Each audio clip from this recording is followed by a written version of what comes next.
Ladies and gentlemen, welcome to another exciting episode of The Devil's Due. I am your host, Carl Duty. Court is back in session. With me, as always, is the man who once built a fully functioning Iron Man suit out of parts of old guitars, Mr. Drew Celestino. That's what MacGyver would do, and I was a big MacGyver fan as a kid, so, you know.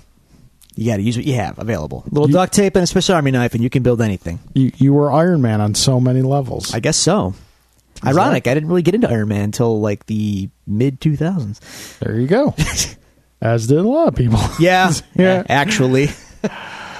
All right, folks, here we are again. Thank you for joining us. Now our opening statement. Sir, we're back here again. How was your week? Not too shabby. So the illness of mystery... Yes. Is I'm at like 97.8%. Gotcha. There is this lingering cough. It's getting better last few days, but this is going on a month now, is it? Yes, it is. But I'm finally I'm out of the woods now. It's just like, okay, let's just iron out the rest here. So doing okay. It's been a the earlier part of the week, I was super wrapped up in finishing this new song for the band, and it really consumed me kind of for like the immediate days after we last recorded, so into the weekend. So that was good. It got finished up, it got done, and I'm very happy with it for now. So we'll see how the band will respond to it and if we can actually perform it, because some stuff's a little tricky to do if you're an actual human being and not a computer. So we'll see if everyone's up to snuff playing it. I think they will be, but you never know. But that was trying. I kind of threw myself at it a slightly different way. Like my songwriting process is usually kind of like, I don't want to say I luck into it, but a lot of it is just kind of like right place, right time, and if it works, it works. Yeah. This time, I kind of forced myself to like just work through instead of like fiddle until I get lucky. Like yeah, I had a thing. I wrote this section that I wanted to continue on, like the first half of that night that I came up with, and like I had this whole little thing going. I was like, yeah, it's okay, it's okay.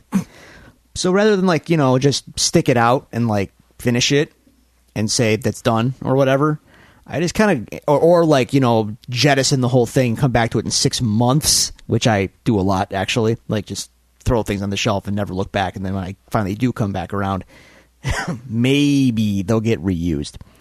Well, no, this time I kind of everything in its natural creative time. I guess this time I forced myself to just kind of like push down a different avenue than I would have otherwise, and I jettisoned the whole thing I came up with and came up with something else, and it ended up being great. So now it's like fantastic. So do you find when it's forced, does that affect the quality at all? It can, because sometimes you just want to get it done. Just get it done, yeah. So you can convince yourself in the moment that it's good or that it works well enough, And like I said, I had that part, and I had this little thing, and I was like, yeah, it works. But I listened back to it, and I was like, yeah, it's doing something, but it's not really good. So it had to go, and it went, and then something else came, and it's like, well, now I hear it now. It's like this is how it's supposed to be. Yeah, and I remember I've talked with you about your process in the past, and with you, the music comes first, then lyrics are... Yeah. So on Saturday, actually, I'll come back to Friday in a moment, but like on Saturday, we got together as the 3/4 of the band, and we kind of played some new stuff together. We're still learning some old stuff, breaking in this whole new drummer situation, and we have another half song, and it's like the song that I want to lead off the next record. So I really wanted to like get it done, but I've pumped the brakes because we had the drummer situations, and just nothing really came to me. So I've been wanting to get this thing done. So we were playing and with the new drummer, and like finally we were jamming out the parts we kind of knew together, And then we got to the mid part, which I did not have written yet, and suddenly riff happened. Like, and then we kind of all landed on it, and like suddenly it's in the works. So Lucas knows.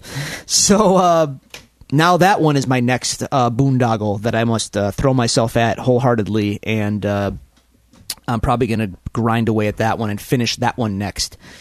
And that's going to be in the neighborhood of like 6-ish, maybe 7 songs in various states of completion for the next record. So my goal is to hit 10. Once we hit 10, I'll be like, that's basically an album. And then I think I want to do some new stuff on this one where we have maybe some little 1 or 2 minutes interspliced parts between songs. Kind of some, I don't know, some what's the word I'm looking for? Cartilage? You're asking the wrong guy. some kind of thematic glue to kind of hold different stuff together and maybe give the album a little more of a flow or a feel. I'm not sure yet. Something like that. I'm trying to push the envelope a little bit on this next one, so we'll see. So anyway, that was music was really the bulk of my week. I've really kind of thrown myself at some stuff and bared down and trying to. I'm trying to go into music mode mentally right now, which I am in right now. So anyway, Friday we had a little game night. Alan came over, Tim and his wife came over as well. We played. I forgot the name of the game we played. Could have been that good then. You know what? It was okay, but it was our first time playing it. God, I can't remember the name of that game. What was it about? I'm struggling to remember. We played Unfair. Okay. So it's like you are building a theme park. Oh, yeah. Now, that's one Jen got when she was away. Now, here's the thing. Overall, yes, I did enjoy this game. Okay. However, we started late, and it's our first time. Yeah. And it took a long time. By the end, game. I was. It's a whole night game. I wanted to just be. Well, I mean, entree isn't done. like it's the main course. Oh, It's not a game you're going to start the night. No, with. not an appetizer game. Yeah. So I got a little perturbed at the end of the night and was like, I just want to get done. I just want to be done. I just want to be finished. I just want to, we're doing the scoring. I'm like, clearly Jen or Tim's wife won. Yeah. And I'm just like, I don't care about the score. They won. Like, I was just ready to be done. It was like 2 a.m. Oh, when did you guys start? Like 9. Game took a long time. Yeah, it did. Now that we know how to play it, it would not take that long. But there was like the hour getting up to speed. Yeah. And then the flow hit, and then we still weren't. You know what I mean? Yeah. See, I think if you're starting game night that late, it was a little late. That's not the time to start. No, we know that. You now. play something you know. Yeah. Now we know, and knowing is something. Is half the battle. I heard that somewhere. Yes. So anyway, that good. I do recommend Unfair. We'll play it with you. You can cast judgment on it. I enjoyed it. I'm back in the cycle for next week. Excellent. So I'll be down. This is good news. Although the week after that, I'm out again. Well, I've got to marry 2 people, sir. I'm sorry. Yes, you have responsibilities, as do we all. So, that was Friday. Then we already talked about Saturday. Sunday was kind of like football-y, hang out with my dad day, had lots of beers. We also did another game night with some other friends of ours, and we played some other games that... new games? Or these are, yes, new games, but these are definite appetizer games. Okay. So the Super Mario Brothers game that we got. The card game got. Not bad. Not... Kind of a fun theme thrown on a half... thought out game. Yeah. I mean it's thought out fine, but it's not really that fun. It's just kind of it's okay. I've noticed it's tricky with IPs, intellectual properties, being applied to board games. Well, they don't want to make them too good, I would imagine, right? Well, no, you still want to make it good because it's not like the board game's going to impact the video game sale or anything, but it's just like it seems sometimes that less effort is put into the actual game development when they can just slap an IP on it. Sure. And say that the IP will sell. I'll say this. For what it is. It's a fine game, Yeah. but definite palate cleanser. 20 minutes, you can get some rounds in and be done. The only thing the big strike against it is that if you have more than, say, 4 players, someone might be out quickly, and then they have to wait for everyone else to be out too. So it's Okay. It's Yeah. not necessarily fun for everyone playing. Yeah. Then we played Tempura. Another card game. So Oh, yeah. kitties with sushi. Yep. Cats with This one was sushi. good. Yeah? Another palate cleanser game. A little more meat on its bones than the Super Mario Brothers game. But this one was more enjoyable for everyone. So Cool. I think you would you'd dig that one too. Okay. So- Or can you akin it to something? It looks like a type of a Sushi Go game when I saw like drafting, card drafting. Yeah, kind of, but different. You don't Okay. you don't necessarily pass your cards around. It's more of a you draw cards. It's like Rummy, but with like death cards. Yeah. And then when you draw the death card, you have the option to put another death card back in the deck and reshuffle, and then the game carries on. Gotcha. It's good. I think Yeah. you'd like it. So definite palate cleanser games there, but good ones. And then really, man, back at the grind yesterday at work, and then another ho hum Monday Night Raw. So, Still watching, huh? or as the show might as well be called now, Roman Reigns, the 3-hour Roman Reigns happy hour. The Everybody Loves Roman experience. The Love Him, don't you? Don't you love him? Don't you love Roman show? I thought you were done with WWE. I'm as done as you can be without completely turning it off.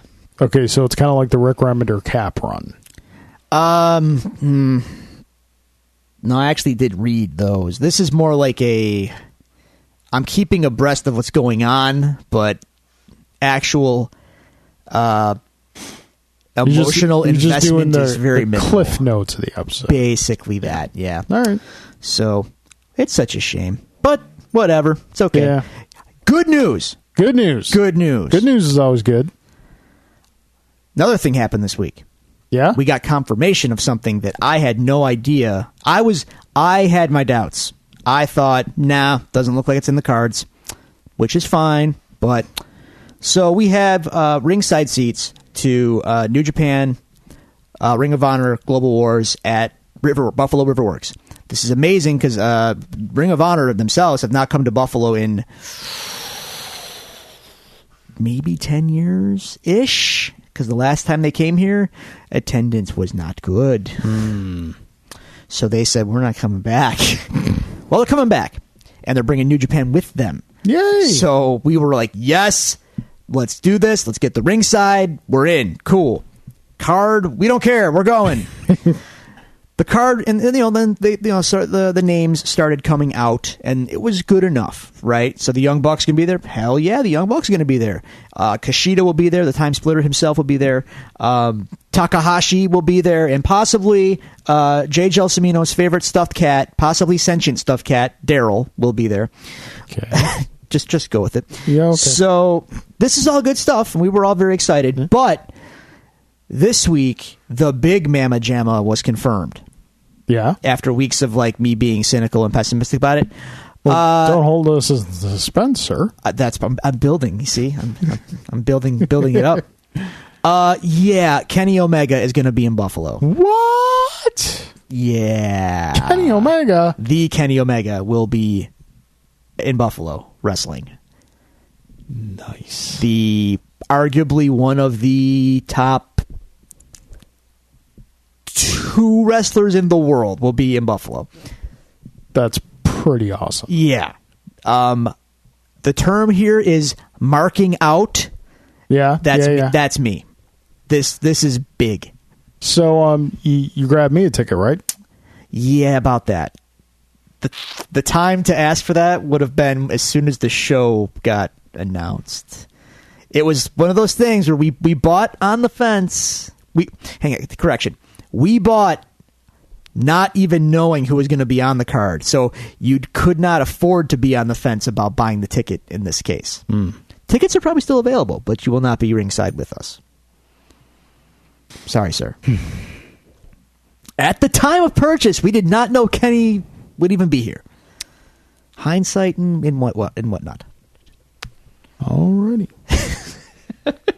Oh, I'm sorry. I have to get you a dictionary. Look up the definition of the word friend. It wasn't a fighting game tournament or something. No, it's okay. It's a wrestling show. Next time Ring of Honor comes around, I'll be sure to include you. Okay. Yeah. Next time. I didn't. Sorry, okay. man. You gotta. It's okay. At least you invited me to those Metallica shows. Oh, wait. Didn't do that either. Oh, my God. If I can point out, the Metallica show ticket price was easily steeper. Then again, these Ring of Honor tickets weren't cheap either. So, that's been fun. Awesome. That's me. What's up with you? What's up with me? Let's see. Thursday night, X-Wing night. It was kind of it was weird because, I mentioned last week we were starting that league. Yeah. And I didn't want to throw out any big name pilots right away because, again, once a pilot dies in the league, you can't use them for the rest of the league. So I was like, I kind of want to see what other people are building. So I just kind of threw together like a scrub squadron, more or less. 3 T-70 X-Wings. T-70s are the model of the X-Wing that was in Force Awakens. Okay. And Protectorate Starfighter, which is a common villainy ship. And I got tabled, which is X-Wing parlance for I was completely destroyed. I didn't destroy any ships. Ooh, yeah. Was that a league match? It was in a league, yeah. But again, I didn't expect to do a lot with that squad. That's fair. It was basically just data gathering. Okay. See what people are kind of throwing out. Doing your homework. So yeah, the league goes on for a couple months. So I'm not going to win or lose the league in the first week. And you didn't really lose anything of value. I lost an X-Wing pilot, but I know, Lucas, it was tough. Jespov is good, but had to sacrifice. But you've kept your main guns. Oh yeah, in your pocket. All the main ones are still in the back pocket. All right. So I'm debating whether or not I roll out kind of our scrub squadron this week or build something a little heftier. Okay. But I also did try out a new build Thursday night that, at least for next couple ones I can foresee, is going to be my tournament build, which is a fun little bomber with Bosk build. Good old Bosk. Good old Bosk. Let's look out. Is that? That's it. It's the only line he had in Empire. But that is dialogue, technically. That is, I did my best. It's a speaking role. Yeah. Okay. So that was Thursday. Friday, I had a game night as well, but it was at my church. My friend Adam puts on a quarterly game night ministry event. Think of it, it's kind of like a Big Brother event, bringing different generations together, board gaming and whatnot. Sure. So I ran an X-Wing flight school at that, and that was fun. We had a good time at that. Saturday. What was Saturday? It was Saturday. Julie kind of needed a break. She needed some her time, so I took the boy, and we had a little Father-Son day. Went to the comic book store, picked up my comics, and then just kind of bopped around a couple different places. We had lunch at the new Five Guys on the Boulevard, which is conveniently closer than the other Five Guy locations. I love Five Guys, so went to Best Buy, just bopped around. You can get Settlers of Catan at Best Buy. I'm not surprised. Yeah, I think all these big rocks retail stores are just whatever low hanging fruit they can grab to get some money in. That's what they're going to go for. Yeah, but it's just nice to see it. Board gaming has kind of got to that level. I mean, you're not going to find really deep cuts at Best Buy, but the big Settlers of Catan, Ticket to Ride, probably stuff like that. Yeah.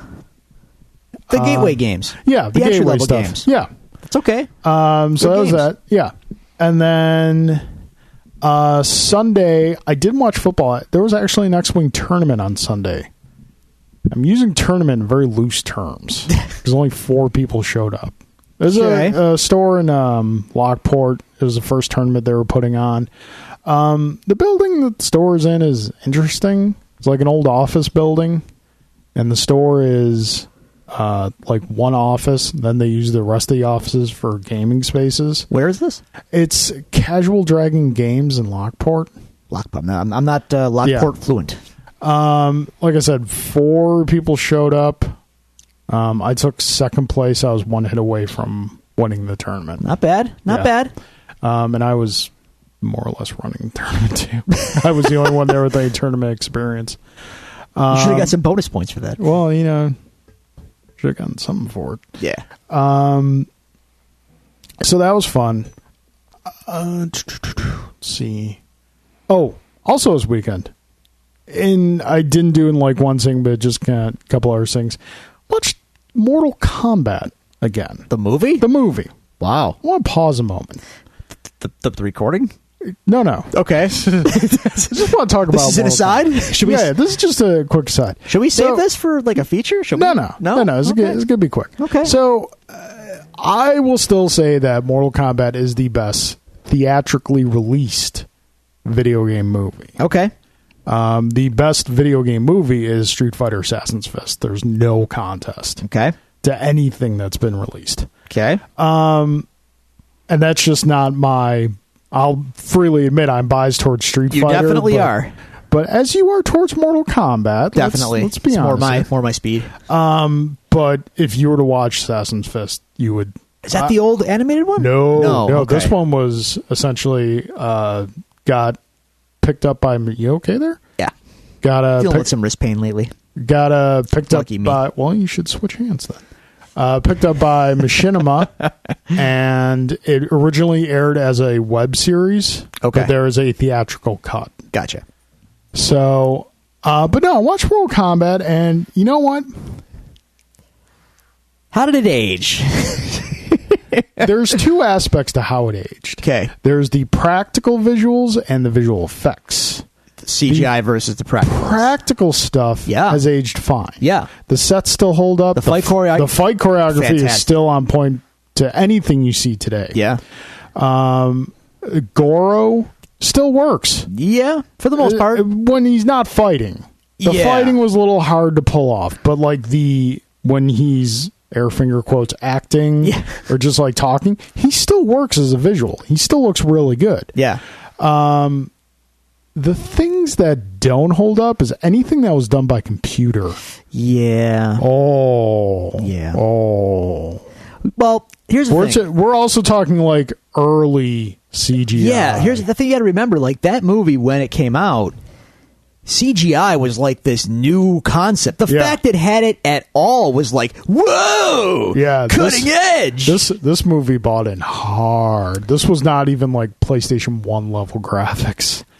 It was. I just remember. I've seen some stuff recently. Like, specifically, the scorpion weird spear thing is like, it's passable. The Scorpion Spear was the best of it. Yes. Unfortunately, Reptile. Any outworld environment, just not good. Yeah.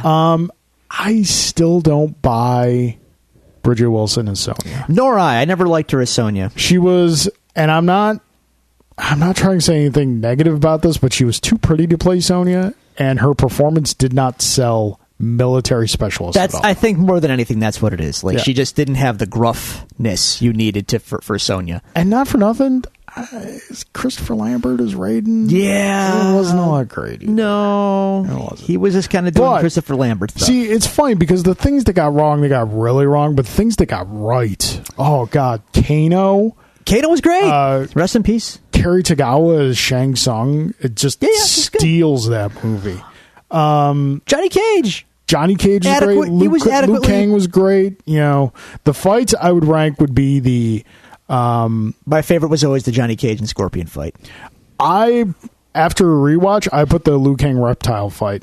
Oh, that one was good too. Yeah, much more brutal, much more technical in the choreography. Sure. Johnny Cage Scorpion's right underneath, then Liu Kang Sub-Zero, and then Liu Kang Shang Tsung. Yeah. At that point, you just had the actors fighting and not the stuntmen. Yeah.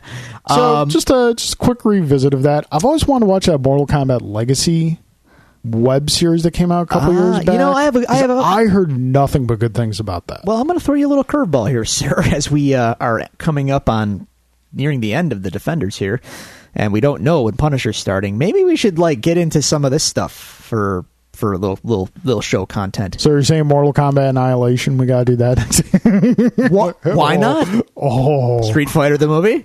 That movie cost me a wife. Street Fighter the movie. Come on, that's rough. We'll get through it together. That is rough. We watched the trial of the Incredible Hulk, for Christ's sake. How bad could we did? How bad could this other stuff be? And then we can watch this Mortal Kombat series, maybe. So that was pretty much my week. All right. In a nutshell, dear listeners, if you would like to tell us about your weeks, if you'd like to send us any questions or comments, we love to hear from our listeners, and we've got some questions coming up next. You can contact us at Twitter at Devils Do Pod. You can go to Facebook.com/Devils Do Pod. You can email us at thedevilsdopod@gmail.com, or you can go find all these resources available to you on our website, thedevilsdopodcast.com. Drew, that brings us to cross-examination. Our first question is from Mr. Tom Fenzel.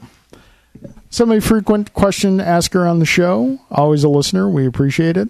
And we've got some good news from Tom. Hello, guys. My wife successfully gave birth to our daughter last week, so I'm proud father of a baby girl, Natalie. Tom, congratulations, sir. Attaboy. But definitely congratulations. If this is your first, welcome to the club. If it's not your first, what in God's name were you thinking?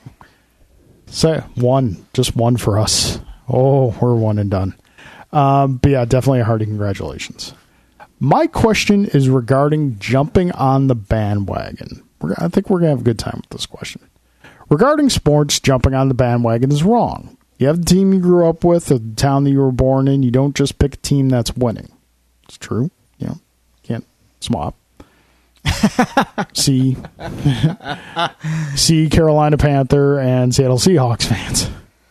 Boy. Regarding geek culture, I was reluctant to first start reading the Harry Potter books when I worked at a library. It was becoming popular. However, a friend convinced me to start reading them before they became movies, which I was grateful. The next was Rick and Morty.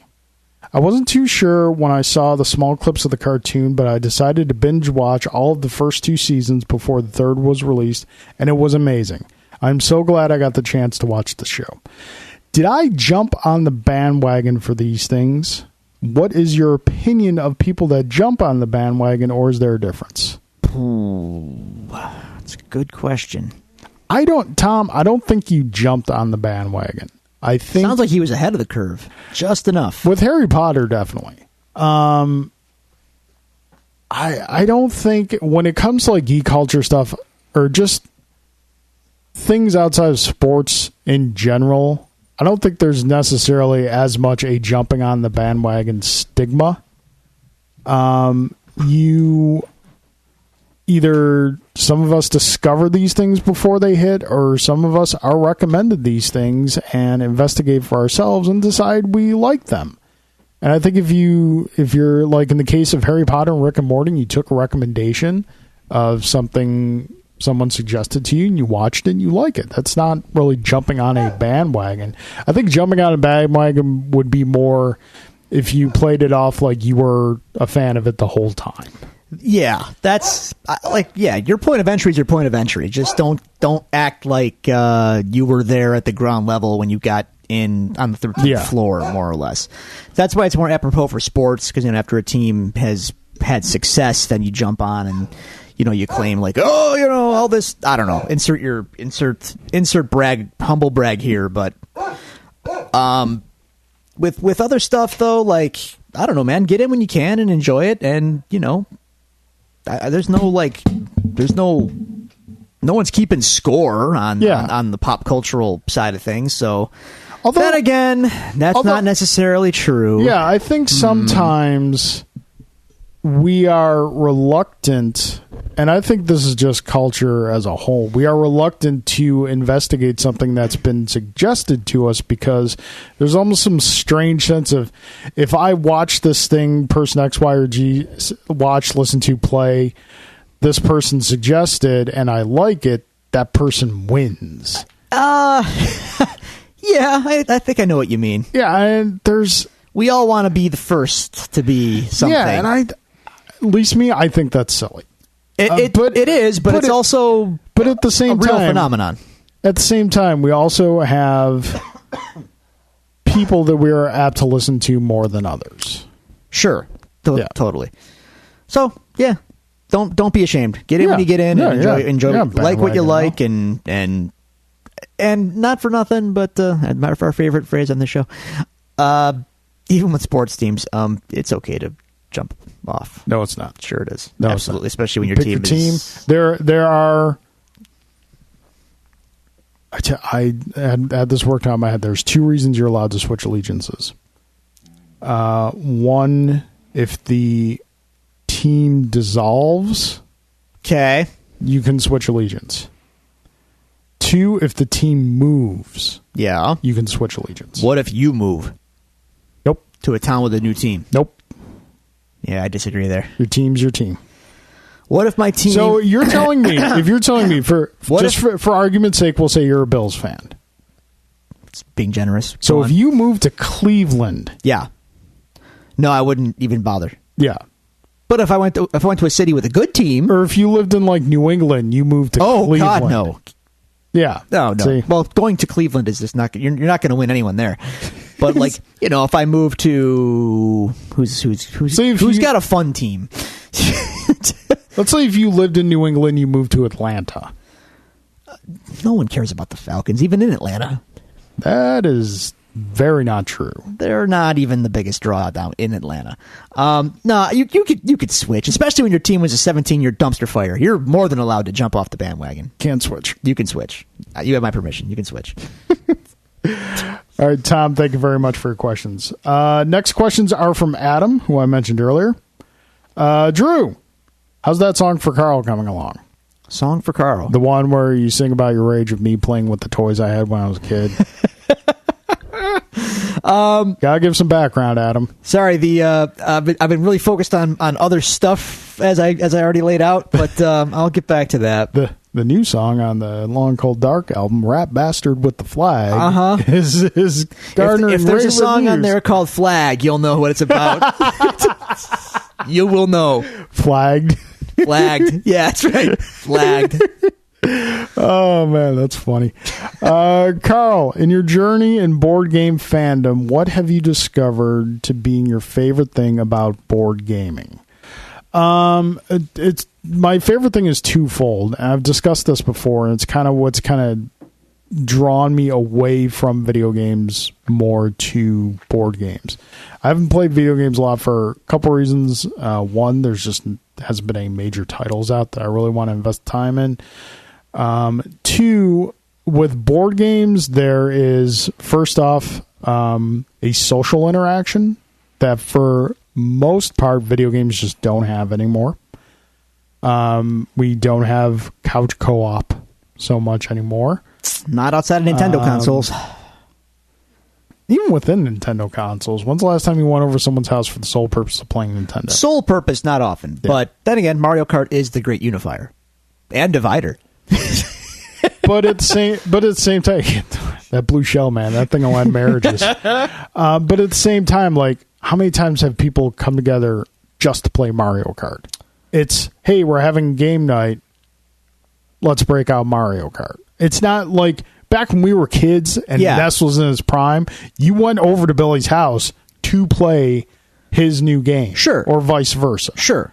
So I think the video games have kind of lost that. The second reason, the second favorite thing for me is just the tactile sensation. Mm-hmm. Depending on the game, like the pieces, how well they're constructed, how well they interact with each other. So yeah, those two things, social interaction and tactile sensation, are my two favorite things. That latter point especially is very true. I appreciate that a lot. As the guy who outright rejects digital comics and is now on the vinyl collecting trade. Jump on the bandwagon with that. Is that what that is? No. Okay. It's not. It's again, going back to the point, that's your point of entry. You weren't big into vinyl before. When I was growing up, no one had any. Yeah. It was all CDs. And now you have the option to get it. Yeah. And it's glorious. Yeah. Big artwork and booklets, and it's stuff. I like stuff. Yeah, I'm not saying you're jumping on the bandwagon. Damn hipster. You just did, though. No, I didn't. It's okay.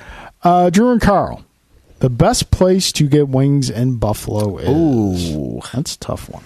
That's tough. Everyone's going to have their favorite corner place for sure. Yeah, you have to understand, for those of you who live outside the area, you have to try to find bad wings in Buffalo. Yeah. I'm going to slightly cop out. I'm going to give I'll throw out, high marks to Gabriel's Gate on Allen Street in downtown Buffalo. Top flight, very big, excellent wings. And not for nothing, again, there's our favorite phrase in the show. Take a shot. Santora's, man, actually has really good wings. Some of their flavors are just fantastic. Yeah. They got a lot of variety, and they're really nice and crispy, and they come out on point. But if you're going, I'll cop out a little bit and say you got the big two, and one of them shouldn't even be one of the big two. So the debate always rages: is it Anchor Bar or is it Duff's? Yeah. Well, it's not even a debate. It's Duff's. Yeah. Anchor Bar is no. Anchor Bar is for tourists. Even then, I'd be like, no, don't go there. Yeah. Stop. I've actually never had Anchor Bar, so I wouldn't be opposed to trying them just so I can, say they're serviceable. Yeah. Duff's I've never been a huge fan of. Wow, you madman. Sorry. You madman. To me, Duff's are all heat, no flavor. Oh, I disagree. But okay, I understand. My favorites are kind of on the outskirts of the city a little bit. Yeah, like I said, you got your favorite corner places. Yeah, the first one, they're kind of like neck and neck, but one is much more reliable than the other. The one that's reliable is Bar Bill. It's kind of in, I don't know, it's out there past Lockport, whatnot. Wow. Okay. Fantastic wings. Crunchy on the outside, good flavor, crispy, stack crunchy. The other one I recommend is right up there with Bar Bill, but they're not reliable in that when you go there, they may or may not be open. And if they are open, don't even bother going on weekends. Wait's gonna be over an hour easy. It's just not. Who is this? It's 911 in South Buffalo. Okay. The words 9/11, and obviously they opened before 9/11. Yeah. The wings are fantastic. Best French fries I've ever had in my life. Wow. But it's a crapshoot if they're open. They only ever have one person making the wings. So, and some nights they don't even do takeout. Like the last one of these kind of places, huh? The last time I was there. I went with a couple friends of mine. Julie was at home, and she asked me to bring her home some wings. I was like, yeah, sure, fine. So I ordered 20 to go, and they're like, yeah, we're not doing takeout tonight. And that was the last time I was there. Probably will be last, but I can't discount how good their wings are. Pretty fantastic. Right. Coming up close second for me would be Raintree Bar and Grill and Comic Book Cafe on Grand Island. Okay. They got really good wings. They're Kentucky bourbon wings. Oh, amazing. So yeah, those are the questions that we have. Thank you very much for those of you sent in questions. Those of you who didn't, feel free to send us in some questions. We love to hear from our listeners. A little quiet from our good friends Alan and Jay. Maybe Jay's watching Casino. Couldn't even get out. You almost got me. I couldn't even get out. You almost got me there. Yeah, he's not watching Casino. He's not. Although, you know what? Again, just going back to board games really quick. When I was at the comic shop, when I was at Dave and Adams Saturday, I came across a board game, Shark Island. Shark Island. Do I remember this game? And I was like, no, it's pretty new. Oh, and I was like, because I looked at the back of it. The artwork's great. The components look great. And just everything looks fantastic. And I Adam's a big board gamer. He's kind of partially got me into it as well. I texted him, like, have you heard this game? He's like, I've heard some things about it. one person plays the shark and everyone else plays the people who are trying to get the shark. And Can you be Quint? no, it's not like Jaws, but there is a okay. Quint-esque character. Okay. And so, I mean, but like board games, these things are kind of expensive, so you always look up for a review or whatnot after you. Yeah. Went home and watched a review of it, and I was like, oh. Oh, okay. It's one of those things, there's just too much going on. Understood. And the shark has coins it can spend. Like a shark does. Yeah, because the shark has a little coin purse. It keeps in his gills or something. Uh-huh. Yeah, no. Okay. No. What was the shark game where it had the chomping shark that went in a circle? I know what you're talking about. I can't remember what. I think it might just be called Shark Attack. I think it is Shark Attack. Big Yeah. ups for Shark Attack. Or was that the game where you had to like pluck the teeth out of the shark's mouth and hope it didn't chomp on? No, that was an alligator. That's right. That was an alligator. Okay, so yeah, I was disappointed because I saw that game. I was like, oh, This is when board gaming is going to come full circle. When we have we're just going to go back to these old childhood games instead. I could play Settlers of Catan, but we've had some pretty hungry hippo games. Exactly. They've been competitive. It's a mousetrap kind of night. Yeah. Oh, jeez. No one ever played that game. They just set up and let Set the it up and mousetrap go. exactly. All right, so let's get to our case files. Kind of light this week, but light but There was quality. stuff. Yeah. First off, Sunday night debuted the new Star Trek series, Star Trek Discovery. Drew, did you watch? I did not. I did. Okay. How is it on? Was it on TV? Yeah, they premiered the first episode on CBS Standard. Now it's going behind the drug dealers to give the first taste for free. Yeah. See, now yeah. I'm even less likely to watch it. Yeah. It was okay. Okay. Here's my problem with a lot of current Star Trek. All the technology looks like it's more advanced than what was in the Next Generation. And that's fine if all this stuff wasn't taking place like 80 years before the Next Generation. Yes. Like, okay. This is pre original series, right? Yes, this is pre-Enterprise. Like the series, how the series Enterprise was X number of years before like Kirk and Spock and whatnot? Yeah. This series Discovery, I think, is 10 years before Enterprise. Oh. Yeah. Wow. Yeah. That doesn't make any sense, but okay. Yeah. So so I started watching Enterprise a couple months back. That can't be right. It is. Spock's father's on this show. How old is he? Dude, Vulcans live for like over a couple they hundred have years. A very long lifespan. I guess. All right. I'll let it go, but okay. Wow. Well, see, here's the thing. I thought it took place like X number of years before the original series, not Enterprise. No, X number of years before Enterprise. Oh. Yeah. Well, that's dumb. So, here's the thing. Yeah. I'm noticing Star Trek is kind of running into Star Wars prequel-esque continuity problems. I'm shocked. Shocked, I tell you, to find there's gambling going on in this establishment. Go on, explain. Okay, so in Enterprise, I never finished Enterprise, but I got like a season and a half. Okay. No one cares. So it's okay. In Enterprise, they weren't at the point yet where they were using the transporters to transport humans. Okay. They were just doing it for cargoes. Like, first 10 minutes of this show, they're using transporters to transport people. You have me intrigued. I'm doing some Googling. Go on. I want your breakdown. Keep going. No. Again, all the technology looks much more advanced. See, Enterprise kind of got the technology feel right in comparison to the original series. Yeah. Because obviously you can't make it look exactly like the original series because then it's just going to look crappy. What? Pause on you, sir. Okay. Star Trek Discovery takes place 10 years before the adventures of Kirk and Spock. Okay, but where's that fall in line with Enterprise then? Enterprise took place like 100 years before Kirk and Spock. No, it wasn't that long. Oh, it was. Look that up too. Okay. So then that takes care of the transporter thing. But in the opening of the show, like the captain and the first officer are on this desert planet where I'm not sure if the Prime Directive is in place yet because they blatantly violate it. All right, I've got the whole series here. Okay, break it down. Enterprise takes place in the 2100s. Okay. The original series takes place in the 2200s. Okay. The Next Generation takes place in the 2300s. All right. So this places Enterprise just before the original series. Okay.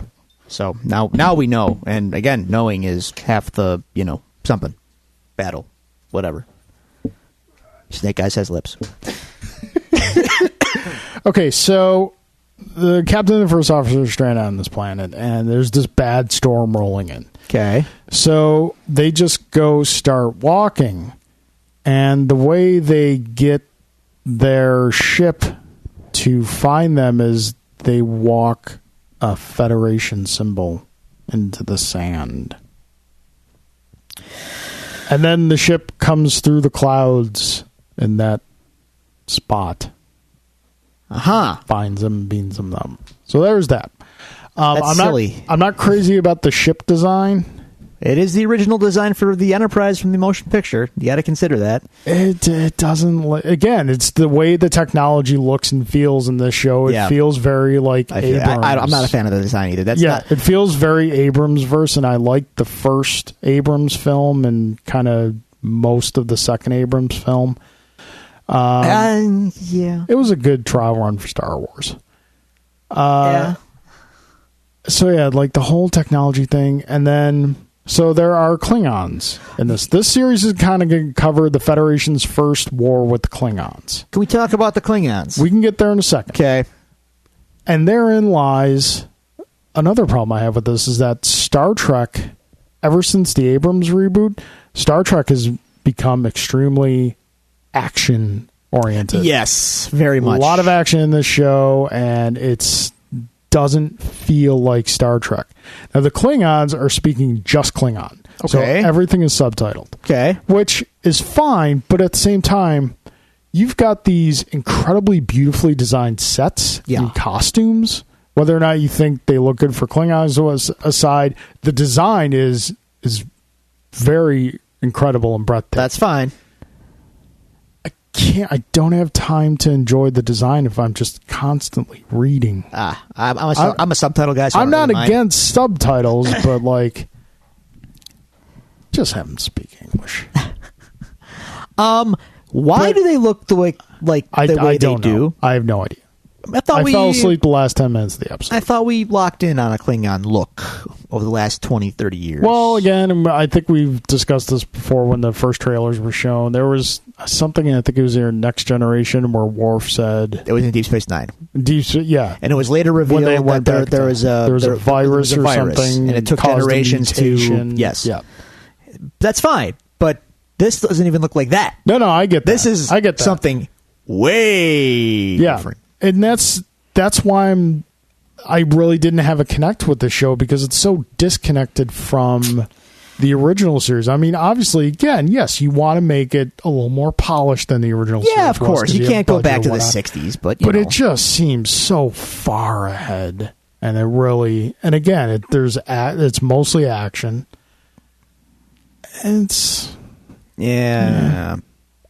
It did not. I mean, I fell asleep the last 10 minutes of the episode. So my Star Trek, and I think Trek fans would agree, is action when you need it. Yeah, but I mean, largely you're talking philosophical questions, moral issues, discovery, exploration. Exploration, discovery, morality plays with the phaser blaster, proton torpedo sprinkled in. Not for nothing, my favorite. Take a drink. My favorite Trek episodes are usually the boring ones. Yeah, with stakes and light on action. Yep. Just really good character stuff, and again, morality plays and just little things that say something about something. Yep. I don't need explosions all the time. Yeah, I got Star Wars for that. Exactly. Yeah. Anyway. So yeah, there was that. Okay. Well, I'll tread lightly then. Maybe if I can come across it, I will, but I'm not going out of my way. I can't even 100% recommend it. If you are a fan of Trek, I can't necessarily recommend this. Well, that's troubling. So yeah. Troubling. with triples. Yeah, I heard that somewhere. Okay, so really interesting piece of news came out this week. I have said on the show my all-time favorite superhero film, and what I still argue is the best superhero film, is the original Christopher Reeve, Richard Donner Superman. You are dating yourself, but okay. I am old. I've said it before, I'll say it again. I'm old. It was announced earlier this week that the legendary, for lack of a better word, 3-hour cut of the film is going to be released on Blu-ray. I have never seen this. It was aired once. On television, the story right? is that CBS, NBC, whatever network, was going to air Superman. Okay. But they wanted to do it as a 2-night thing. Theatrical cut was too short for 2-night things, so they went to Warner Brothers, and Warner Brothers was able to add in scenes that were not in the theatrical cut but were finished into the film. So it was aired once over 2 nights. Its total running time is 3 hours long, and now it's coming out on Blu-ray. All right. I'm excited about this. Granted, I will most likely maintain that the theatrical cut is the one you should see, but for those who are familiar with the theatrical cut and enjoy it, this is probably going to be a nice little, because a lot of what's in this 3-hour cut has been released on previous releases of the film as like deleted scenes. I see. Not all of it, Right. but most of it. Okay. But now it's like edited back into. So it's all in one shot. Yep. Okay. 3 hours. All at once. All for you. All for you. Okay. Or Marlon Brando saying Krypton. Krypton. Krypton. If you're the director, do you stop him? Be like, it's Krypton. You couldn't. Donner couldn't. He argued with Donner to film a bagel. I heard about this. I think he was joking to get his point across, but then again, all the things you've heard about Marlon Brando, he was as much of a talent he was equally just a paycheck actor. yeah, true. So there's that. That I'm really excited about. I'll definitely be picking that up when it comes out. Now, our main event news story of the week. Wow.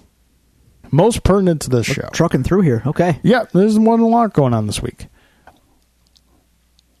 Earlier this week, we got a full trailer for the Netflix series The Punisher. Ah, right. Yes. Now, if you don't mind, I will lead off. Please. Let you back clean up. Ah. The trailer featured our most extensive look at the series yet. Trailer clocks in a full trailer length over around 2 minutes and change. Mm-hmm. Features my all-time favorite Metallica song, One, off the And Justice for All album, be it a slightly altered version to fit the trailer. And it's easy to see from the outset that they've nailed, again, the tone of The Punisher. The trailer is very well put together.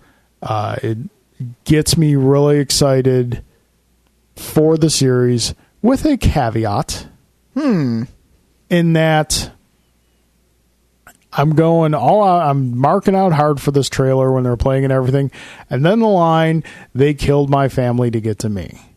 And that didn't give me dead stop. It just gave me pause. And I'm sure we can get to that when you give your thoughts on it, which we'll get to now, because a trailer about The Punisher featuring a Metallica song, Drew's got to be going crazy, right?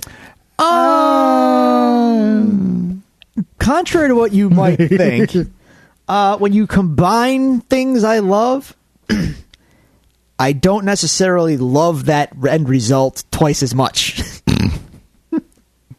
I'm going to be honest with you. I watch I'm like, all scientific formulas point to Drew liking this. That's why he won't. I've got a feeling Drew's not going to like this. That's good. It's a good read. No, I liked it. I liked it. The tone feels good. Yep. Looks like it's going to be pretty edgy and Carrying over hardcore. what they established in Daredevil season 2, if not going a little darker and heavier. So it seems like we're going to get violence and punishment, and with the way it should be with the Punisher, and that's all good stuff. And I'm not gonna lie, hearing the gunfire synced up to the song was pretty cool. The gunfights in Baby Driver were very much like that. They did that for Baby Driver. It works really well when you have the right music for it. Sure, I mean, you can't do it to U2 or something, but for Metallica, it's going to work out pretty nicely. So that was pretty dope. I liked all of that stuff.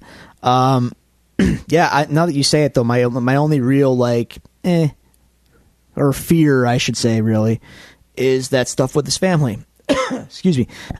Are we not past this? And not only are we not past this, but they went through his family to get to him. This is a bit of a break from our known continuity, is it not?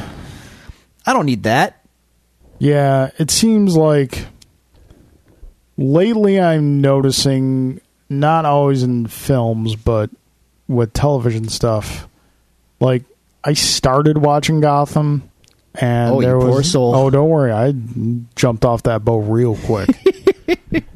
It's still on. How is it still on? I don't know. Who is watching this show? They're basically putting the kid in the suit this season. Oh, sure. From everything I've seen. Because, you run out of stuff really quick to do. Not for nothing, though. There it is. Take a shot. A drink. They did a visually very good Mr. Freeze. Fair enough. All right.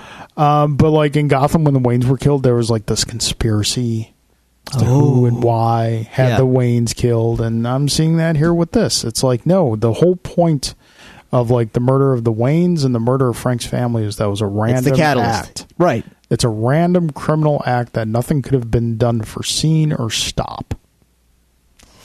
It doesn't need to have deeper meaning. Right.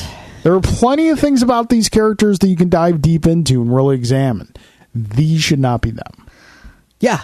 And especially with the Punisher, the comics at a certain point just kind of established that, yes, it's tragic what happened to him, but he got over that a long time ago. Yeah. He now does what he does because he wants to. Yep. And that being said, Netflix still has a really good batting average. They do. I'm Barenthal is the definitive Punisher. I'm all in on the casting. And what'd you think of Micro? Micro looked cool. I got to throw a flag on that. Actually, he's not fat. He's not a fat guy. My Micro is a fat guy. They're gonna have the battle plan in it. He's got to be Wayne Knight Newman from Warzone. As bad as that movie is, it was well cast. Yes, it was. Okay, I want to get that straight. The movie's not very good, but it's cast really well. All right, so I need Micro fat. He can be played by Wayne Knight, pre-weight loss, and who else would make a good Micro in my head? Jonah Hill. No, because he kind of lost all that weight too. No, he got it back. He found it again. Oh well. Let's see who's kind of schlubby bearded kind of. Bobby Moynihan. I don't know who that is, but okay. He's the guy from Saturday Night Live. He was originally going to do the voice of Happy in the series, but now he's on his own new series. Huh. I'll trust you on that. Yeah, I don't know. I'm picturing somebody. Oh, you know who'd be good? The guy who played the child support guy in Big Daddy. He was also the was he a pro wrestler in Billy Madison? I know what you're talking about. Yeah, that guy. No, that's he was Ira and or Barry Shalowitz in City Slickers. I don't know which one is which. Doesn't matter. Anyway. Yeah, that's Bobby Moynihan. He can be Micro. Yeah. He looks a little too happy with himself to be Micro. Well, anyway. He was casting the Happy. Yeah, this Micro in the show is notoriously thin. He's a thin guy. Yeah. I'm all right with it. A little thin. I think that's fine. I'll allow it. All right, so that's... Yeah, no, I'm psyched about it. We're on board. I'm on board. Yeah. I just hope that they don't lean on that family crutch too hard. Other than that, Punisher series, okay, let's go. Let's get Yeah. more Bernthal killing people in brutal fashion because, oh dear, he's good at it. He had the Punisher down pretty good. Yeah. So yeah, that's That the it? news. I got some happy news. That's Happy happy? it got delayed till December, No, but that's okay. that doesn't make me happy. I see what you did there. Here's the thing, though. The series does take place at Christmas, and if it comes out in December, it's kind of thematic. Thematic, yeah. There you So go. we got to wait for it, but it is a sci-fi original series. Yeah. With Christopher Maloney, though. Yeah, I mean, you've got He's got the there's- name recognition. Yeah. And the So- positive side, you have Christopher Maloney doing Grant Morrison series, Happy With Patton Oswalt. with Patton Oswalt. On the negative side, you've got sci-fi. I don't know, though. The Maloney factor tells me, like, it's not going to be nothing. It's got No, yeah, to I mean- have some Yeah, cachet to it. Otherwise, he wouldn't be doing it. yeah. So, Then again, you ask me if, hey, do you want to be in a Grant Morrison joint? Yes. Okay, but There- it's not the one you wanted. I don't care. I'm in it. There. I always joke about how, like, when someone makes fun of an actor or an actress for taking a role in a horrible movie or something, I'm like, you know what? If they offered you $1 million to be Batman and Robin, you'd do it. Yeah, probably. Yeah. Probably. So. Nipples and all. Yep. I'd even rub them. Joel, should I rub them like this, Joel? Is that good? What were we talking about earlier this week that Joel Schumacher came out with nipples? Oh, the Mario thing. Yeah, Everyone's freaking out over Mario's nipples. Mario's nipples. Joel Schumacher directed Mario game. You can argue we already had it in Super Mario Brothers 2. Oh, man, get Mario a codpiece. Oh, jeez. Yeah. All right, so yeah, that's the news. Okay. Marvel Legacy starts this week, if you care. Do you want me to spoil that for you? Sure. Do you hear what happened? Now what? You know what's coming back? Who? I'll give you 3 guesses. Oh, God, so help me God, you say Uncle Ben. Like, if they... Luckily, no. Legitimately, if they brought back Uncle Ben and said he's actually alive, this is a real thing, I'd No. probably quit reading comics. I don't think you have to worry about that ever happening. No. So, okay, you have 2 guesses left. Who's coming back in Legacy? Gwen Stacy. No, also still dead. All right, beyond that, I'm not really... Well, you knew it wasn't going to last. And even though they've had doppelgangers running around in various personas adopting the name, the one tried and true Wolverine will be coming back in Legacy on tomorrow. That will be a welcome return. I'm with you. I will give Marvel credit for keeping him off the table as long as they have. It's been about 3 or 4 years, has it Yeah, not? Yeah. I was really surprised how long they've kind of kept him off the table. So we've got his Ultimate Universe weird son Yep. bouncing around. Got- Don't care. Yeah, we've got Dockin, his other kid. Don't care. old man Logan. Oh, yeah, which, whatever. I'm sure they're going to get rid of. Yeah, you can go back to your future Mark Millar misery timeline. This is a good story. I mean... It was a story. And then you've got his daughter, who is X-23, who is currently that's Wolverine. She's a legit character. All right, I'll let that slide. No, this is Wolverine, though. Yeah. Okay. I'm okay with this. Yeah, I'm okay with it. It was just too. a matter of time. Yeah. And Jean Grey's coming back. For real this time. Now, hang on. Here's the thing. I hear you snickering. This is legitimately the 4th time she's come back from the dead, isn't It's it? really not, though. To be honest with you, this is only the 2nd time she's ever come back from the dead. Despite being, like, known for coming back from the dead, yeah. she has legitimately only died twice. Once in the Phoenix Saga, the actual Okay. in the 70s, Okay. and then in the Grant Morrison New X-Men run, when Magneto killed her. Have they said what they're going to do with the kid X-Men that I they have brought no idea. forward in time? I have no idea. That was good for like a couple months. Yeah. Then it needed to Then they stop. stayed. And then they just kept them. I was like, oh, no. Yeah, I don't know about that. But Jean's coming back. Yeah, I don't care, really. I mean, yeah. But Wolvie. Yeah, it'll be good to have it's proper Logan back. Oh. Well, we're talking comics here. I like talking comics here. Something. While we're talking about all these comic returns and legacy and whatnot, did you see that they're doing anthology books again? Little 2-in-1s. No, I did not. They're doing these little double shot books now, apparently, at Marvel. Like, every month they're going to have a new little, I'm not sure what the title's called, but it's like a little Marvel 2-in-1, where they give you a story, Okay. they take some characters and give you a little story, and every month it's a new set of characters. I think the last time they did that was like the Avengers and X-Men Okay. book they did after Avengers versus X-Men. Well, this is like an ongoing, Okay. or a miniseries or something. Because Well, those not, I almost did it. Those were, they were fun little one-offs. well, the one that's coming up is interesting. Okay. You know who the first two characters are doing are? Who are they doing? The Thing and the Human Torch. Oh, yeah. Yeah, I did see something about that. And they are doing, they're coming back to, you saw that Legacy, they're doing corner boxes again, right? Quaint Yes. little notion from our childhood. Little, with the characters' heads in the corner or whatever. Yep. Do you know what's in that corner box for that little book? The Fantastic Four? Kind of, but it's a 2. So they're not shying away from the fact that it's who it is, but it's not the Fantastic Four, but it's like, hey, we know they still exist. Look. Yeah. They're kind of winking at us. Did you see the other wink we got? I probably did, but I can't remember. Our good friend and buddy, Mr. Alex Ross, tweeted something a little curious this week. Cryptic? I don't know how cryptic it is. It looks pretty not cryptic to me. Okay. What did he tweet? Basically a sketch of a new Fantastic Four piece that he's doing.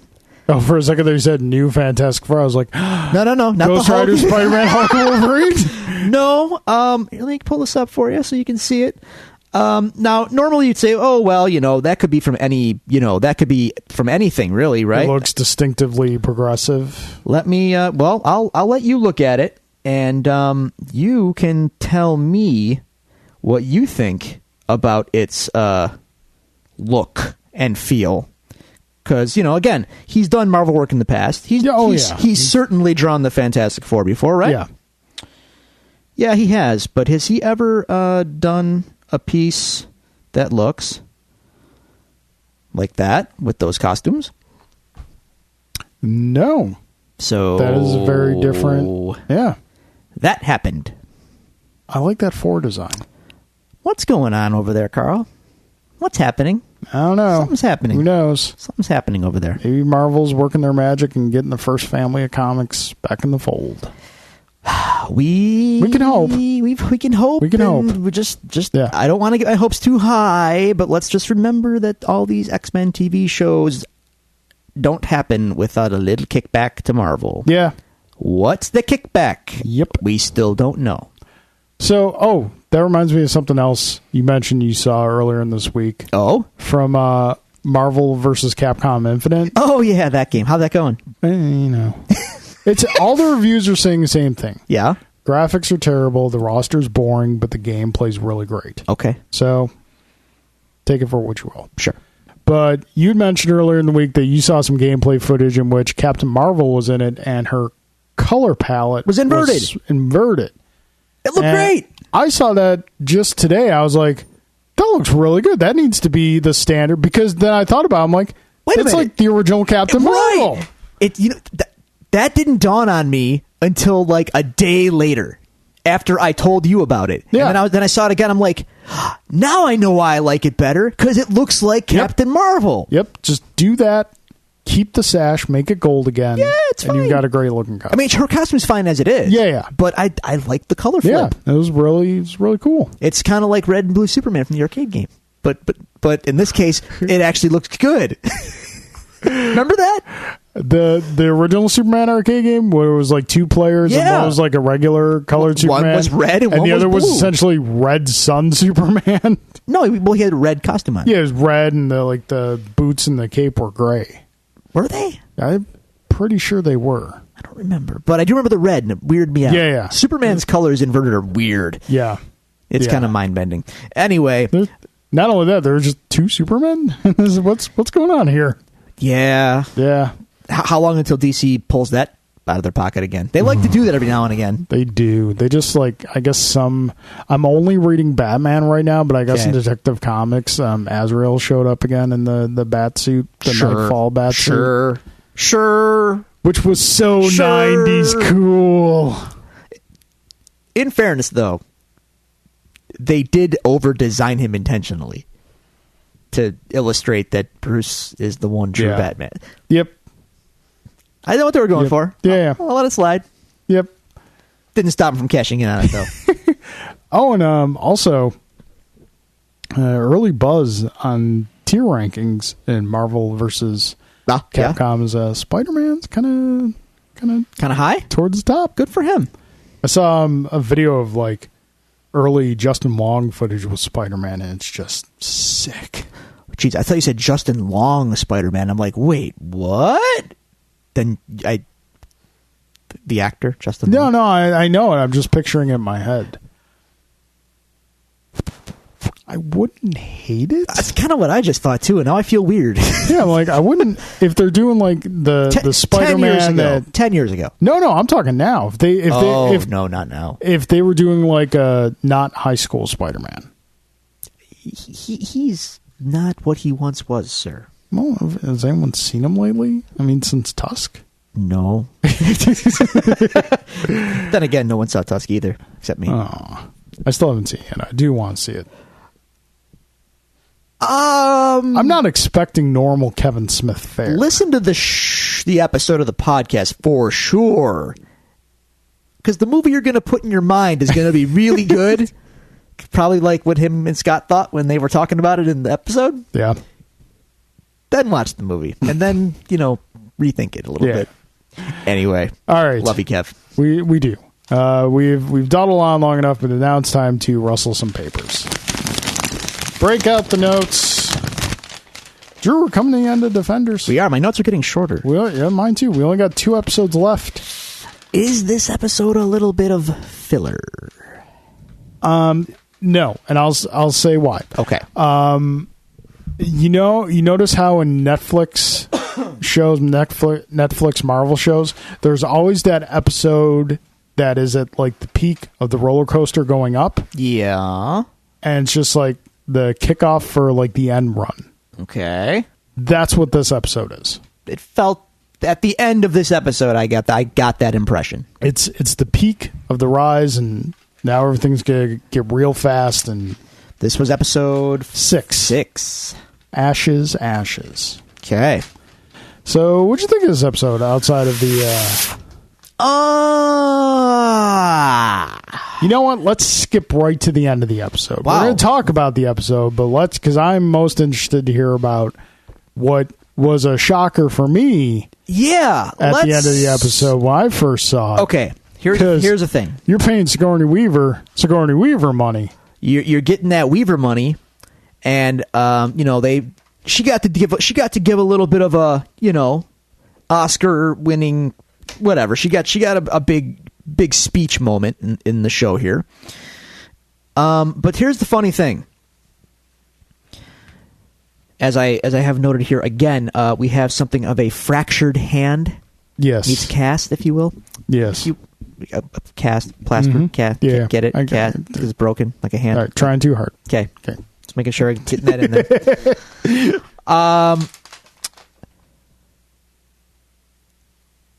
The hand's a little fractured, and to me, there's still kind of a vague threat. I still don't know what's going on with them, and they're kind of selling Alexandra as like this big bad, but really she isn't. I haven't seen her be big bad, really. So anyway, she gets to give that little speech at the end, how she's led them for however long. They're selling the antiquity and all that because she's been around forever, which, by the way, I have some thoughts on. We'll get back to that. So I'm like, oh, okay. Here's her big moment. She's getting that FaceTime.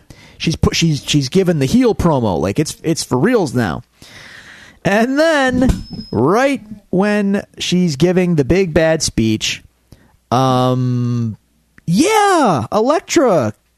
with the face turn. So you think for about, a second. And then No, she's still a heel.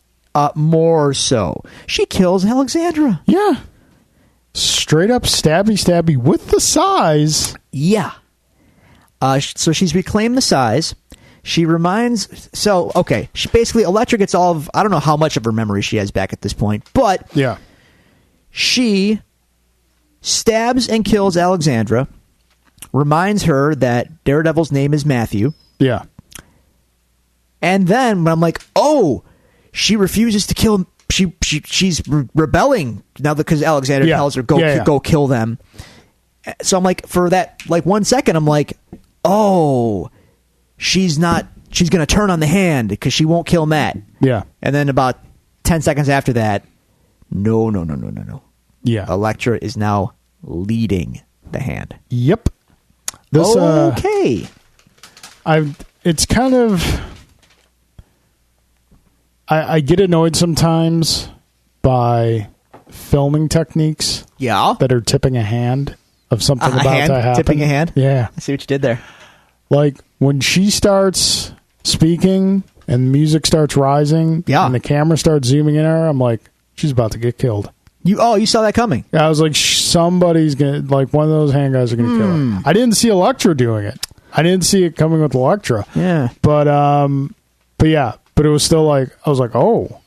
And it was still a nice surprise. Yeah. In the series, because this is like something you would normally expect from like end of a 7th episode, mid 8th episode. But no, they're doing it kind of earlier on. Slightly. There's only a couple episodes left. Yeah. So I think it's a nice shock to the audience because you've established Alexandra throughout the series, and now she's just suddenly gone. I thought it was a really cool, shocking moment. And just jumping back to like the beginning of the episode, they're kind of at this point, the nail's already in the wood. You can stop hammering. We get that Alexander's old. Are you talking about the record player? Yeah, the very beginning of the episode. Yeah, that's actually my first note. I know that she's old. Yeah, but she's also rich. Yep. Would she really have this old, like, with the big honking cone speaker record player? Well, it's an original. Dude, again, it's time to upgrade the gear. Now that I'm buying vinyl, Alexandra, look, you have the money. The record will play on a new deck. It's okay. You can upgrade. I don't think she's listening for sound quality as much as she's listening for nostalgia quality or nostalgic reasons. I feel you, but, you know. I'm with you. Like, they are selling her being old a little hard. And then the dude shows up with the wine, and it's like, oh, I got it from the bottom of the sea, because apparently it came from, like, some ancient city that went underwater. Champagne. Whatever. I'm just saying, you who are a connoisseur of beer, which apparently Alexander is as well. Do you know she's always kind of drinking a beer when she's eating? I noticed it in this episode. Did she do it in previous ones, too? I believe so. I wonder what she's drinking. So, yeah. Really upset if it's like Bud Light or something. You claim to have taste, man. I don't know why. Just like crap beer. Ugh. Crap, not craft. Yeah. So that's the big move with the villains. Again, still don't know what their end goal really is, except we get, like, they flush out a little more about what the substance does. It keeps them alive, right? Yeah, it's used to, and we also get of what their end goal ultimately is. They want to get back to Kunlun. Right, we kind of established that before. But, so, if they get back to Kunlun, do they, like, live forever there or something? Is it like the land of milk and honey where, like, they're... Yeah. Okay. Yeah. All right, so... Because they've been saying, like, you know, death is a possibility now that we no longer have the substance. We definitely need to get back to Kunlun. But I'm wondering, is if they just live in Kunlun, do you just live forever there by default? Or is there a source of the substance in Kunlun where they can just feast forever? Guess we'll see. Yeah. Or maybe not. I don't know. So, while the hand is kind of fracturing, so too are our heroes. Yes. Specifically, the three of them versus poor Danny. Oh, Danny. Like, I get it. There's points to be made on both sides of the argument. Yeah. Yeah. The fight was great to see, though. Well done fight between Matt and Danny, and Can I make a comment on that? you may. Big ups to the actors who portray both of them, because we got a mask-off fight here with both of them. So Yeah. So you know it's them. Finn Jones, doing Charlie it. Cox. Good Yeah. job with the fight Oh, choreography, yeah. boys. Very nice. Very nice. So Fist. Mask off. Danny hasn't had a mask. Well, yeah. Yeah. A really bad beard does not count as a mask. Yeah. He uses the fist, Yes. and it causes like a concussion blast in the room, apparently. Which is a cool effect. It's cool. It's fine. If you're building up this fist to be what it is. Yes. But then Jess basically just says, like, Jess all right, ends it. enough. She's like, Sorry. boom. Knockout punch. This episode, along with a couple other episodes, has really done a good job of building the Danny-Luke relationship. In a heavy-handed manner at one point, too, yeah. And Aha. so I'm really hoping that that's building towards, if not a air quotes Heroes for Hire series, some sort of joint. I would love to see like an 8-episode Luke and Heroes for Hire series. I think they're going to have to maybe do a test run with like a extended cameo, maybe in Luke Cage or something.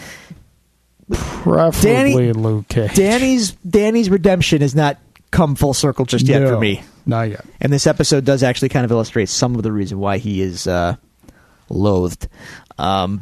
He does. Well, he's got a point. Yeah, but I don't know if he it's the acting or what. But it's like he does grate on you a little bit. He knows what his purpose is, and he has a like kind of annoying way of going about illustrating it. The character is in growth. He's not yet the Iron Fist we know from the comics. No, he's not. He's taking a little bit of longer time to get to that character. But there's that one point where he's like, Luke Cage and the Iron Fist, we should be together on the streets. And it's You're like, ooh, yes, you should be. I got it, and I was kind of like, yeah. Then I was kind of like, they're really trying hard here. Yeah, there are things But hey, that you can try hard for that are going to kind of make you cringe, and there are things you can try hard for that are going to make you go, yes, yes. Do that, because when he's with Luke, he's definitely more palatable, and Yeah. Luke seems to have a higher tolerance for him. Yep. And it works to a degree. So Elektra, before the episode, we got. I mean, I'm not saying that we got like a foreshadowing that she was going to kill Alexandra. Yeah. But we did get that kind of flashback. Murphy, it's you moment. We get a little flashback from which she's sleeping in Matt's bed. Again, there's that vision, Charlie Cox and the White Silk Crow. That's right. He really has to tell you something. He really does. He loves us. Yeah, so she's on her way. She goes to her own grave and stuff. Yep. And that's where Alexander finds her. Right. That's where we get some background on the substance and whatnot. Right. So I mean, that's the bulk of the episode, really. Except there is the one thing that we did not discuss. Yeah. So Danny being restrained so that the hand cannot get to him makes sense. Yeah. I guess I shouldn't be so surprised then that Stick decides he is going to take that strategy to its logical conclusion. Yeah. He's going to try and kill Danny. It's very, like, a lot of people might have been shocked at this. This is completely within Stick's character. Absolutely. Like, he's looked at this from every which way he can. The only conclusion is, based on their current circumstances and what they know, if they want Danny alive, let me take that away from them. Yeah. I win. Yeah, because, yes, Danny is the immortal Iron Fist, but he's also just another soldier in a war. Yep. In Stick's perception. So Stick goes to kill him, cooks up some good old-fashioned Batman knockout 66 knockout gas. Yep, for but to Luke. which he had the antidote for, that he drank, that no one else did. Yep. Poor Luke had to pass out. Yep. He's going to kill Danny.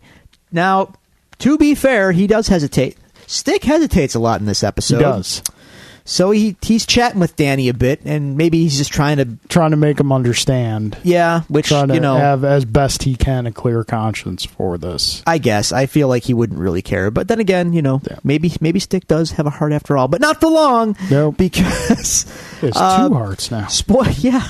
Elektra comes in, and my note actually says, Stick, at one point...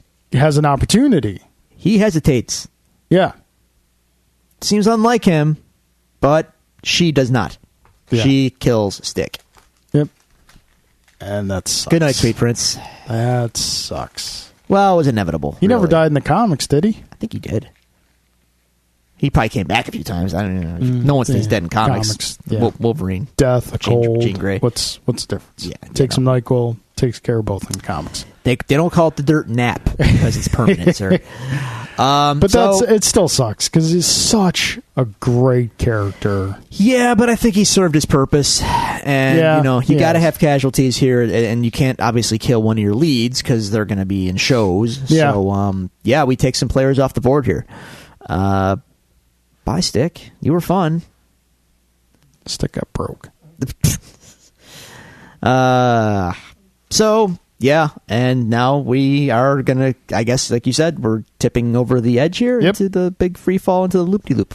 So, I'll let you know how that goes when I get there. Yeah. So, how's this experience been for you?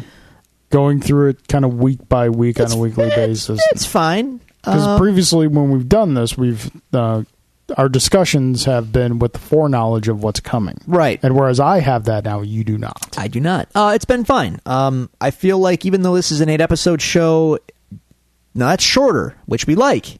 Because some Luke Cage and Iron Fist went way too long. But even here, I feel like we're padding things out a little bit. We don't have too much story to go on here, so maybe it's a couple of these episodes that are just a little too... We could have cut some of the fat a little bit. I'll be interested to hear what how you think along those lines after you have the whole, okay, and not just the parts. That's fair. Just this episode definitely was. It felt a little. I don't know. They're taking like when your plot point is that Danny's not gonna be doing stuff. It's kind of like, oh, well, that's kind of a boring episode. Well, he's not Bart. He's not always doing stuff. Yeah, true enough. But the rest of it, though, with Stick dying and Elektra's big turn and taking over the hand and all that. Okay, now it's like, oh well, here we go. Now we're building to something, and now Matt's going to have a real personal stake in this fight. And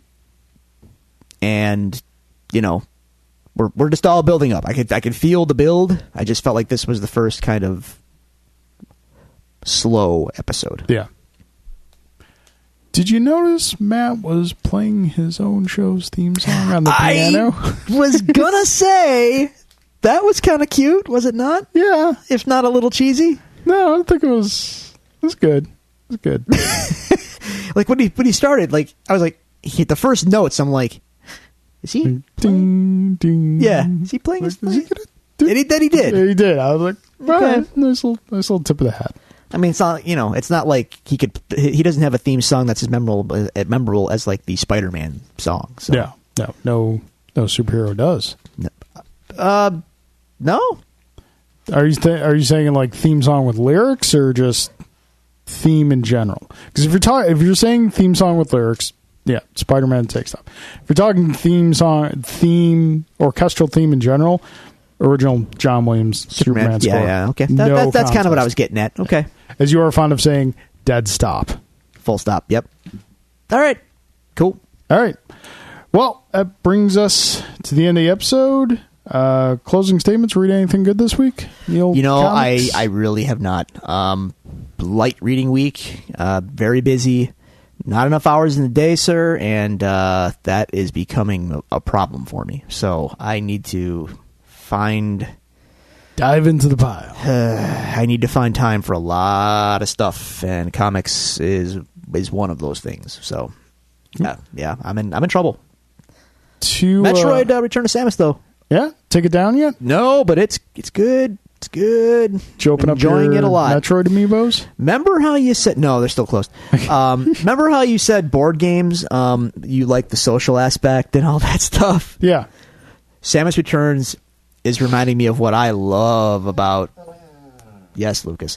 About what I love about Metroid and the kind of video games I really like. The isolation, solitude, and just finding myself just totally engulfed in this. Yeah. In this game, this world, this map by myself. Where do I go next? And I'm like, and then I've had a couple of times during the week where it's like I'm just going to play it for like a half hour, and then like 2 hours go by. So it's a great game. They did a great job. Metroid is back, and I hope Nintendo remembers that Samus is really she's the third member of Nintendo's Holy Trinity, and I hope they keep that in mind. Mario, Link, Metroid. Yep. Not Donkey Kong? No, he's on the B team. One of these days we're gonna have to do like a tier list. I agree. It's a good idea. Like you do one, I'll do one. We'll compare on the show. We should do like a video game draft. Ooh. Yeah. Let's put that in the idea pile. Put that in the hopper. Yeah. Yeah. Huh. We'll just get a whole bunch of characters or even games, and we'll have a draft. Yeah. I mean, that could be fun. You're going to argue any non-Nintendo character that's taken out inside the top 20. It's not my place to judge. We'll grade the drafts after the fact. Okay. So yeah, I think for me this week, two standouts were the newest issue of Batman. Tom King still doing a great job. The War of Jokes and Riddles I'm enjoying it. It's cool. All right. And also Green Arrow just finished up story arc, his hard traveling hero story arc, which was done really well. I know we discussed like that trope kind of being played out, but they did it really well. And at the end of it, Justice League offers him membership, and he's like, yeah, no. So okay. Yeah, really enjoying that. Still have to read Old Man Jack. Big Trouble in Little China. Oh, nice. Yeah. Haven't gotten that. What else did I read? Yeah, those were the two standouts. So my read pile is getting deep, but I have a very light week coming up. I have a pretty sizable 4 or 5 books. That's not bad. Yeah. New Saga comes out this week. Saga. Yeah. Someone please tell HBO to make Saga. You're gonna need a big budget. They got big budgets. You know how much every episode of that Game of Thrones costs? That's fine for Game of Thrones. I'm not sure if you're going to get that on Saga. Then again, you might. It's got enough... it has enough substance to maybe become a hit of some kind, but... Yeah. Still waiting on that Why the Last Man adaptation, though. And because that's another one that could easily be... Do that, HBO. Cheaper. Just as good. Is it, though? I don't know if it would... Yeah. Just from a visual effects standpoint. True. You would need some settings, though, and some post-apocalyptic stuff, and we'll see. We'll see. Let's see how that... Yeah, we'll see. Run it from Walking Dead. There you go. Do that. Okay. Use their locations. All right, folks. Thank you very much for joining us. We definitely appreciate it. If you'd like to reach out to us, talk to us, send us questions, comments to be read on the show, you can find us on Twitter at Devils Do Pod. You can go to Facebook.com/Devils Do Pod. You can email us at thedevilsdopod@gmail.com. And you can find all this information available to you on our website, thedevilsdopodcast.com. Drew, any last words, thoughts before I bring the gavel down here? Bring the gavel down, sir. We are good to go. We are done, folks. Talk at you next week.